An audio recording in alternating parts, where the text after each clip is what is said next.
Welcome to our channel learn with basic class 12th। आज आप लोगों का बादल राग सूर्यकांत त्रिपाठी निराला जी का जो रचना है उसको मैं लेकर आई हूँ, जो आपकी परीक्षा के उद्देश्य से बेहद इम्पॉर्टेंट है। तो इसको पूरे पूरे पद को अच्छे से समझिएगा ताकि आपका जो भी कन्फ्यूजन है वो बहुत बेहतर तरीके से दूर हो जाए। और इससे क्वेश्चन बहुत टाइप के आए हैं जो मैंने पिछली परीक्षाओं में देखे हैं। प्रीवियस ईयर के मैंने कई सेट देखे हैं जिसमें इस चैप्टर से बहुत ही क्वेश्चन आए हैं। और ये चैप्टर थोड़ा पढ़ने में मतलब नहीं समझ पाएंगे तो बहुत ही अजीब तरह से है। तो थोड़ा सा मैं पूरी तरह से समझाने का प्रयास करूँगी। मेन मुद्दा इसमें क्या है, तो आप लोग अगर स्किप कर देंगे या नहीं देखेंगे तो आप ही का लॉस होगा। तो मैं चाहूँगी पूरा वीडियो देखिएगा और बहुत बेहतर तरीके से समझाने का मैं प्रयास करूँगी जिससे आपको अच्छे से समझ में आएगा। तो चलिए पहले जीवन परिचय देख लेते हैं। यहाँ पे सूर्यकांत त्रिपाठी निराला जी का जीवन परिचय है। देखिए, जीवन परिचय, साहित्यिक परिचय, कृतियाँ एवं भाषा शैली। इनका सन 1897 यहाँ दिया है, लेकिन कहीं कहीं 1899 भी दिया है और कहीं कहीं 1896 भी दिया है। तो इस तरह से आप लोग देख लीजिएगा। वैसे तीनों में से कोई भी ऑप्शन में रहेगा, तीनों तो रहना नहीं है, लेकिन 99 को प्राथमिकता ज़्यादा दीजिएगा। यानी इनकी जो जन्म है वो 1899 ईस्वी है और मृत्यु जो है वो सन 1961। ठीक है। और इनका जन्म स्थान मेदिनीपुर बंगाल में, पिता राम सहाय त्रिपाठी। और अन्य बातें कि 3 वर्ष के आयु में मातृहीन मतलब माता जी मर गई थी। 22 वर्ष की अवस्था में इनकी पत्नी का देहांत। सारा जीवन मतलब संघर्षों में बीता। और काव्यगत विशेषताएं इनकी हैं स्वच्छंदता, तुक और छंद से बंधन रहित। दार्शनिकता की छाप है, भाषा शुद्ध संस्कृत निष्ठ और प्रगतिवादी काव्य में सरल भाषा। शैली इनकी कठिन तथा दुरूह है और सरल तथा सुबोध भी है। और बताते हैं रचनाएं इनकी। काव्य भी किया है इन्होंने, उपन्यास भी लिखा है, कहानी भी लिखी है और जीवनी भी। तो इनकी जो सारी चीज़ें हैं वो मैंने शॉर्ट में मतलब बहुत ही कम चीज़ों में मैंने आपको बताने का प्रयास किया है ताकि जो इम्पोर्टेंट है वही आपको समझ में आए। इन्होंने 2 पत्रिकाओं यानी सरस्वती तथा मर्यादा की भी इन्होंने उसके बारे में भी काम किया है। और भी उनकी कई पत्रिकाएं हैं जैसे समन्वय, मतवाला, शुद्ध, ये संपादन इन्होंने किया था उसका। और काव्य में इन्होंने परिमल, अनामिका, गीतिका, अपरा, नए पत्ते, राम जी, शक्ति पूजा, तुलसीदास, कुकुरमुत्ता आदि ये काव्य थे इनके। ठीक है। तो सबसे पहले हम इनके जीवन को तो हम देख चुके हैं। अब आते हैं इनकी जो कहानी है यानी कविता है उस पे आते हैं।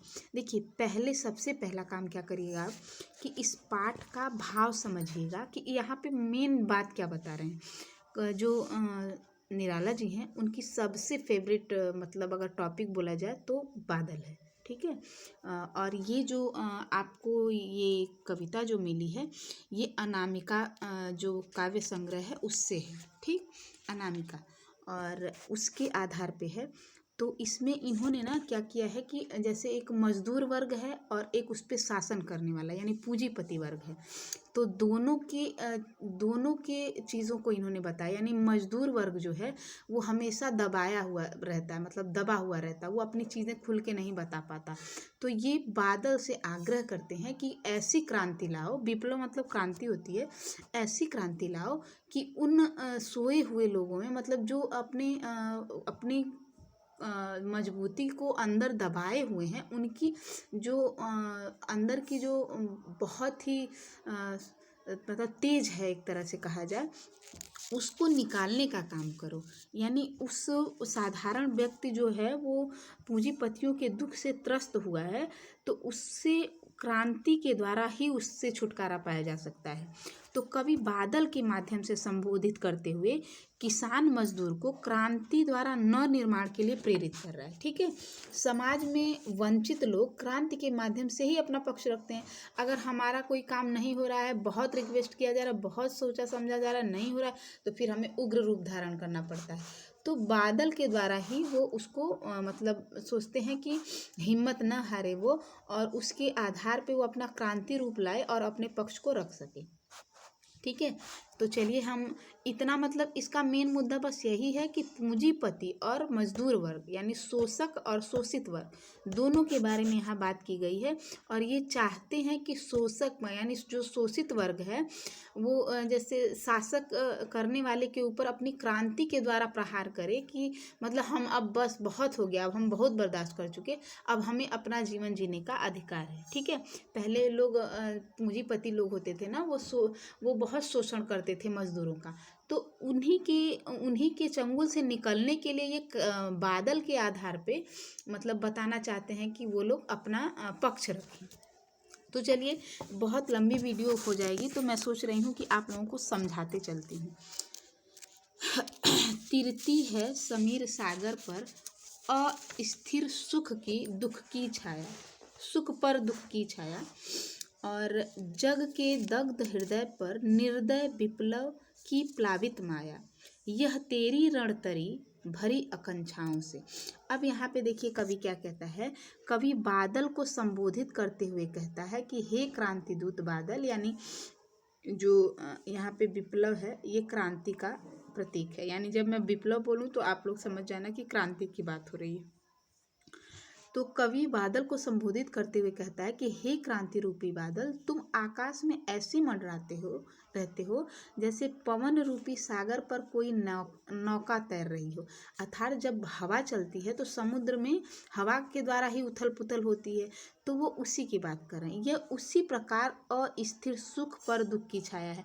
जैसे सुख बहुत कम समय के लिए रहता है और दुख निरंतर उसका डर बना रहता है, तो उसी तरह मंडराता है। सुख हवा के समान चंचल है तथा अस्थायी है, और बादल संसार के जले हुए हृदय पर निर्दयी प्रलय रूपी माया के रूप में हमेशा स्थित रहते हैं। यानी जो संसार के जले हुए हृदय हैं उस पे प्रलय रूपी माया के रूप में हमेशा स्थित रहते हैं, मंडराते रहते हैं। बादलों की युद्ध रूपी नौका में आम आदमी की इच्छाएं भरी हुई रहती हैं। अर्थात जो मजदूर वर्ग है उसकी जो इच्छाएं हैं वो भरी की भरी ही रह जाती हैं। ठीक है, आई होप आप लोग बहुत अच्छे से समझ रहे होंगे। यानी इस पूरे सेंटेंस का ये मतलब है कि कवि बता रहा है बादल को संबोधित करते हुए कि जैसे समुद्र में जो जल होता है वो हवा के माध्यम से तिरता है, तो उसी तरह वो जल कभी ऊपर उठता है कभी नीचे उठता है, तो उसी तरह सुख पे दुख की छाया है। यानी कि सुख तो क्षणिक होता है लेकिन दुख हमेशा दिमाग में बना रहता है कि अरे ये होगा तो ऐसे कैसे होगा, वे मतलब मानसिकता हमेशा बनी रहती है। मतलब सुख तो कुछ पल के लिए आता है लेकिन दुख की छाया हमेशा बनी रहती है। घन भेरी गर्जन से सजग सुप्त अंकुर उर्मे पृथ्वी के आशाओं से, नव जीवन की ऊंचा कर सिर ताक रहे हैं ए विप्लव के बादल। अब क्या कवि कहता है। कवि कहता है कि जो घन भेरी मतलब क्या होता है, युद्ध के समय बजने वाली ध्वनि। सुप्त मतलब क्या होता है, एकदम सुप्त अवस्था में, यानी शून्य अवस्था जिसे कहा जाता है, सुप्त सोई हुई। पृथ्वी के अंदर देखिए जैसे कि एक यहाँ पे बताने का पहले यहाँ पे समझिएगा आप लोग कि बता रहा है कि तुम्हारी बादल की जो गर्जना होती है उससे जो अंदर मिट्टी के अंदर जो सुप्त अवस्था में अंकुर होते हैं वो पृथ्वी के अंदर होते हैं, और आशाओं से मतलब नए जीवन की आशा से गड़गड़ाहट से उसकी बारिश से जब बारिश की बूंदें आती हैं तो वो निकल के बाहर आ जाते हैं। यानी नए जीवन की ऊंचा कर सिर ताक रहे ए विप्लव के बादल। अर्थात कवि कहता है कि हे बादल, तेरी भारी भरकम गर्जना से धरती के गर्भ में सोए हुए अंकुर सजग हो जाते हैं। अर्थात कमजोर व निष्क्रिय व्यक्ति भी संघर्ष के लिए तैयार हो जाता है। यानी दोनों मुद्दा है, एक मजदूर वर्ग को उठाने के लिए क्रांति करो ताकि वो सोया है तो वो अपने हित के लिए लड़े, और दूसरा एक धरती के अंदर अंकुर है जो बारिश की वजह से बाहर निकल के आता है। ठीक है, हे विप्लव के बादल, ये अंकुर नए जीवन की आशा में सिर उठाकर तुझे ताक रहे हैं। अर्थात शोषित के मन में भी अपने उद्धार की आशाएं फूट पड़ती है तुम्हारी गर्जन से, यानी बादल की गर्जन से। जैसे कि किसी एक व्यक्ति के अंदर बहुत सारी चीज़ें दबी हुई हैं और कोई थोड़ा सा एक इंसान जाके उसे एक तरह से मैं कहूँ थोड़ा सा कह देता है कि नहीं तू बोल यार, बोल, तुझसे हो सकता है, तू कर पाता है, तो उसके अंदर की जो आग है वो बाहर निकलने लगती, हाँ मैं कर लूँगा। इस तरह से वो बादल का आधार देके उस मजदूर के लिए ये कहते हैं कि वो भी अपने उद्धार के लिए मतलब जाग जाता है। आगे देखिए, फिर बार बार गर्जन वर्षण है मूसलाधार, हृदय थाम लेता संसार, सुन घोर वज्र हुंकार, असनिपात से सापित उन्नत सत सतवीर, छत बिछत हत अचल शरीर, गगन स्पर्शी स्पर्धा धीर। अर्थात यहाँ पे थोड़ा सा आप लोग शब्दार्थ को देखते चलिए। गर्जन मतलब होता है गरजने की ध्वनि, ठीक है, इस गर्जन मतलब। फिर वर्षण मतलब होता है बरसात। मूसलाधार मतलब क्या होता है, जो मूसल के समान यानी मोटी धारा की बारिश हो, ठीक। वज्र हुंकार क्या होता है, घोर ललकार। असनिपात मतलब होता है अग्नि का गिरना यानी वज्रपात। और फिर उसके बाद है पात मतलब गिरना। शयति, यहाँ पे असनिपात से शयति होगा या शापित, जो भी सोया हुआ। छत बिछत मतलब होता है पूरी तरह से घायल, लहूलुहान। और फिर उसके बाद हत मतलब होता है पीड़ित। अचल मतलब होता है कि जिसका विनाश न हो सके। शरीर मतलब आप जानते हैं। गगन स्पर्शी, गगन को छूते हुए। स्पर्धा मतलब होता है बराबरी की भावना या होड़। अब यहाँ पे कवि क्या बता रहा है, कवि कहता है कि हे क्रांतिकारी बादल, तुम बार बार गर्जन करते हो और मूसलाधार बारिश करते हो। तुम्हारी वज्र के समान भयंकर आवाज को सुनकर संसार अपना हृदय थाम लेता है, जो गड़गड़ाहट होती है, अर्थात भयभीत हो जाता है। बिजली गिरने की से आकाश की ऊंचाइयों को छूने की इच्छा रखने वाले ऊंचे पर्वत भी उसी प्रकार घायल हो जाते हैं, जैसे रण क्षेत्र में वज्र के प्रहार से बड़े बड़े वीर मृत्यु को प्राप्त हो जाते हैं। मतलब तुम्हारी गर्जना ऐसी है ए बादल। दूसरे शब्दों में बड़े लोग या पूंजीपति ही क्रांति से प्रभावित होते हैं। अब देखिए यहाँ पे ये बताने का प्रयास कर रहे हैं कि अगर एक मजदूर क्रांति धारण कर ले तो उससे बहुत बड़े बड़े लोगों का भी शासन जो है डगमगाया जाता है। मान लीजिए हम आम जनता हैं, अगर हम लोग एक तरफ से मोदी जी के लिए क्रांति कर दें कि हमको नहीं बनाना उन्हें प्रधानमंत्री, तो वो क्या होगा, मतलब कि उनका तख्त हिल जाएगा। तो हम लोगों में उतना साहस है, लेकिन हम लोग समझते नहीं हैं उस चीज़ को। तो यहाँ पे वो पूंजीपति और मजदूर के माध्यम से बताने का प्रयास कर रहे हैं, ठीक है। आगे देखिए, हंसते हैं छोटे पौधे लघु भार, सस्य आपार हिल हिल खिल खिल, हाथ हिलाते तुझे बुलाते, विप्लव रव से छोटे ही शोभा पाते। अब यहाँ पे क्या कह रहे हैं कवि, यानी कह रहे हैं कि जो सस्य मतलब क्या होता है, हरी भरी, ठीक है। और फिर अपार मतलब जिसका कोई पार न हो। और और उसके बाद यहाँ पे वैसा कुछ नहीं है, विप्लव मतलब क्रांति ही है। र मतलब छोटे छोटे, बाढ़ का एक विप्लव र मतलब बाढ़ की ध्वनि, ठीक है। तो अब आगे देखते हैं इसके अर्थ को। कवि कहते हैं कि इसके विपरीत, मतलब एक तरफ तो तुम्हारी क्रांति से कुछ भी हो सकता है और दूसरे छोटे पौधे हंसते हैं, वे उस विनाश से जीवन को प्राप्त करते हैं।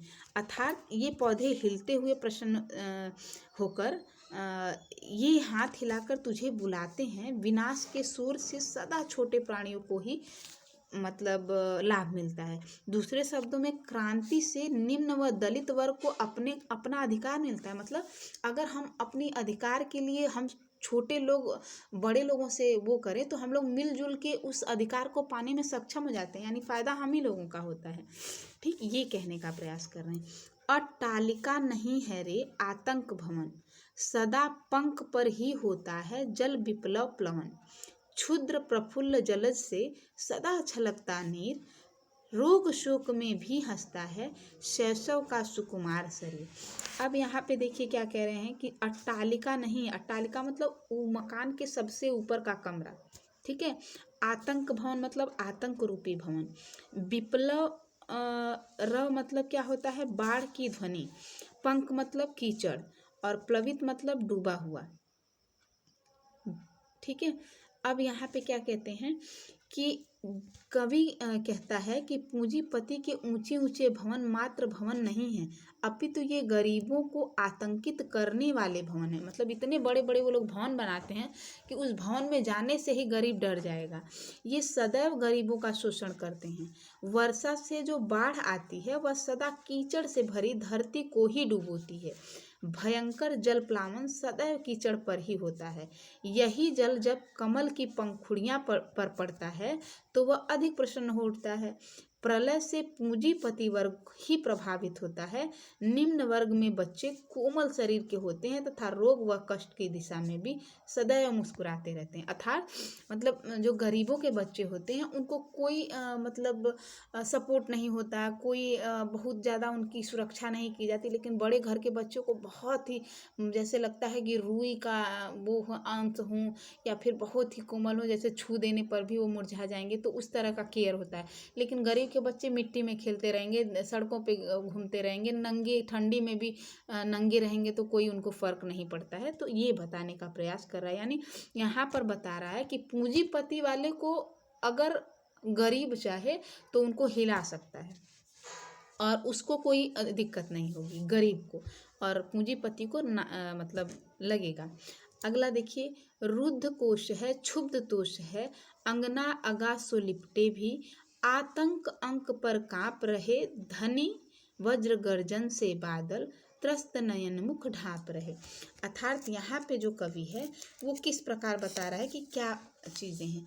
रुद्र मतलब रुका हुआ, कोश मतलब संचित, क्षुब्ध मतलब खिन्न या दुखी, और तोष मतलब संतोष, और फिर यहाँ पे आतंक अंक पर मतलब कि अंक मतलब हृदय, अंगना मतलब सुंदर अंगों वाली युवती, और क्या है धनी, धनी मतलब धनी, और वज्र गर्जन मतलब बिजली का चमकना या बादल का गरजना, त्रस्त नयन मतलब दुखी या डरा हुआ, और त्रस्त नयन मुख ढाप रहे हैं।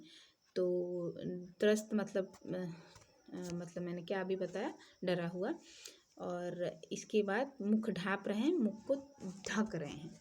अब देखिए आगे कवि कहते हैं कि पूंजीपतियों ने आर्थिक साधनों पर कब्जा कर रखा है, उनकी धन इकट्ठा करने की इच्छा अभी नहीं भरी है।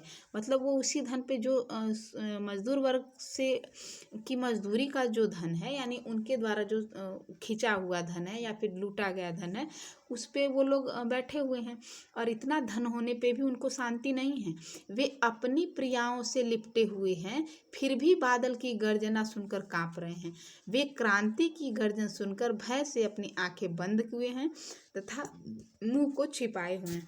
यहाँ कवि ये बताना चाह रहा है कि मतलब लाख पूंजीपति वर्ग धनी है, अमीर है, शक्तिशाली है, लेकिन एक मजदूर के गर्जन से वो कहीं ना कहीं सोचता है कि कहीं ऐसी क्रांति न आ जाए कि मेरा शासन हिल जाए। ठीक है, आगे देखिए, जीर्ण बाहु है शीर्ण शरीर, तुझे बुलाता कृषक अधीर, ए विप्लव के वीर, चूस लिया है उसका सार, धनी वज गजन से बादल, त्रस्त नयन मुख ढाप रहे, ए जीवन के पारावार। अब यहाँ पे कहता है कि मतलब जो जीर्ण बाहु है, जीर्ण मतलब क्या होता है, एकदम थका हुआ, जीर्ण शीर्ण मतलब बहुत ही कमजोर, तुझे बुलाता। अब यहाँ पे कवि कहता है कि ये क्रांति के वीर, यानी हे क्रांति के बादल, तुझे वो किसान बुला रहा है जो शोषण के कारण उसकी बाहें शक्तिहीन हो गई हैं, उसका शरीर कमजोर हो गया है। ठीक है, वह शोषण को खत्म करने के लिए अधीर होकर तुझे बुला रहा है। शोषकों ने उसकी जीवन शक्ति छीन ली है, उसका सार तत्व चूस लिया है, अब वह हड्डियों का ढांचा मात्र रह गया है। हे जीवन दाता, तुम बरस कर किसान की गरीबी दूर करो, क्रांति करके शोषण को समाप्त करो। ठीक है, अब यहाँ पे आह्वान कर रहे हैं, आह्वान वो शुरू से बादल के द्वारा किसानों की क्रांति के लिए आह्वान कर रहे हैं, यानी बुला रहे हैं उनको। ठीक है, आगे देखिए। अब आप लोगों का ये जो बादल राग था ख़त्म हो गया है, और इससे रिलेटेड क्वेश्चन जब आप समझोगे ना तो आपको और भी बेहतर तरीके से समझ में आएगा। तो ये तो था मतलब एक इस कविता का भाव, लेकिन इस कविता से बहुत ही अच्छे अच्छे क्वेश्चन हैं जो मैं अगले पार्ट में आपको दूंगी। तो इस कविता को पहले समझ लीजिए, और फिर उसके बाद इसके प्रश्न उत्तर और एमसीक्यू कर लेते हैं। तो ये पार्ट एकदम से आपके दिमाग में छपने वाला है, क्योंकि देखिए इसमें देखिए सारी चीज़ें यही है कि कवि जो है वो विप्लव के बादल से यही प्रार्थना कर रहा है कि वो मजदूर के अंदर क्रांति को लाएं, ताकि वो अपने हक के लिए लड़े। और इससे रिलेट करके आप जब क्वेश्चन बनाते हो और क्वेश्चन का आंसर लिखते हो तो कहीं ना कहीं वो बहुत ही बेहतर जाने वाला है। तो वीडियो बहुत लंबा हो रहा है, मैं अभी यहीं पे स्टॉप कर रही हूँ, और हम लोग मिलते हैं नेक्स्ट वीडियो में इसी के क्वेश्चन के साथ, क्योंकि आपकी परीक्षा बहुत जल्द है। तो मैं चाहूँगी कि मैं एक आप लोगों के लिए एक ऐसा प्रयास करूँ कि आपके सारे चैप्टर को एक बार रिवाइज किया जाए, और बहुत बेहतर तरीके से हम उसको इस तरीके से पढ़ें कि हम लोग कम समय में सारे टॉपिक को हल कर पाएँ। तो ज़्यादा समय नहीं ले रही हूँ, आप प्लीज़ मेरे वीडियो को शेयर, लाइक और कमेंट भी ज़रूर करिए, ज़रूर बताइए कि आपको ये वीडियो कैसा लगा। तो मिलते हैं नेक्स्ट वीडियो में, तब तक के लिए धन्यवाद।